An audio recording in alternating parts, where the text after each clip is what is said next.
You ask Tiger to solve. This deals with linear equations with one unknown. The final result is c equals 48.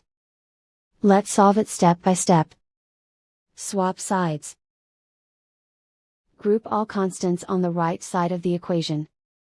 Subtract 4 from both sides. Group like terms. Simplify the arithmetic.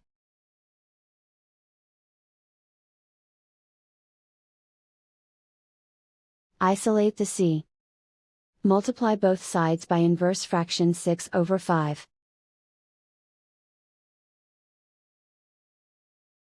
Group like terms.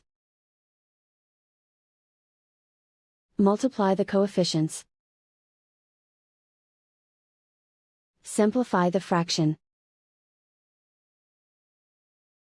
Multiply the fractions. Simplify the arithmetic.